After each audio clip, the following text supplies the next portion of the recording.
Time. Time is an elusive concept for many people who live with ADHD or executive functioning difficulties.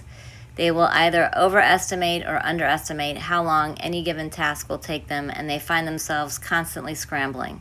So I created the Get Set Timer, and you'll notice that it's not only available in this suite of tools for time management, but in a minute you'll also see that it's available in the Dial In section. So Hannah, why did you do that? Well, to begin with, I put it in the time management toolbox because I wanted to help you to develop your sense of time. How does that happen? Well, you have 4 increments of time. You have 10 minutes, 20, 30, and 60, or you can create your own. What you can do in the time management suite of tools with this timer is to set your timer to see how long something is actually going to take you. Let me give you an example. Let's say that I have 25 math problems that I need to do tonight, and I think it's going to take forever. So I'm going to say that it's going to take me 60 minutes.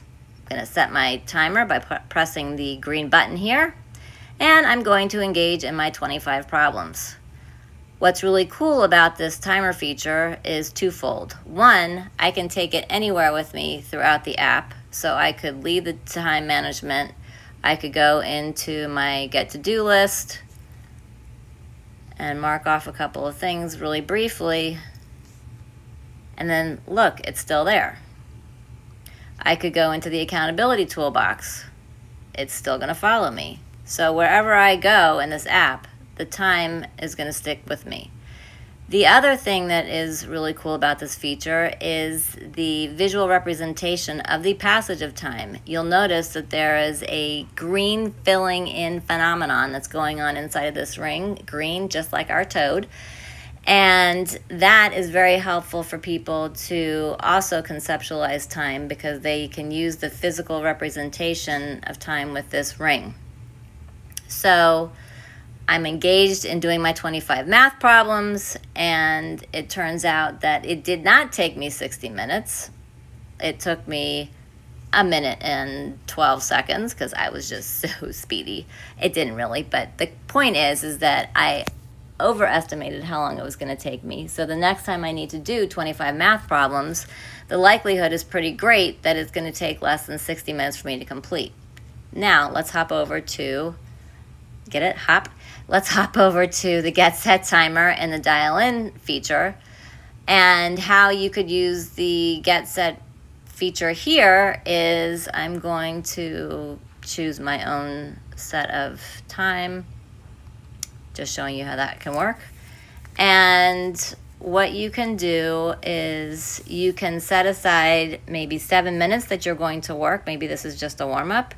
And once that 7 minutes passes, then I can take a break, and while I'm taking a break, before I would engage in that break, I would set the timer again for maybe a 2 to 3 minute period of time to take a break. And so once that timer went off, that would snap me to attention and bring me back to my work phase, setting it for another 7 minutes if I wanted to. Another cool way that you can use this feature is what I call the beat the clock. And that is by going back into your estimation powers and saying, all right, I have this particular task that I need to do. I think it's going to take me 15 minutes because it did the last time. I'm going to see if I can do one better and make it 14 minutes. Set your timer, race against the clock, don't cut any corners or compromise the quality of your work. And if you can gamify the process, then sometimes that can make engaging in your tasks that much more entertaining. And those are 3 great ways that you can use the Get Set feature.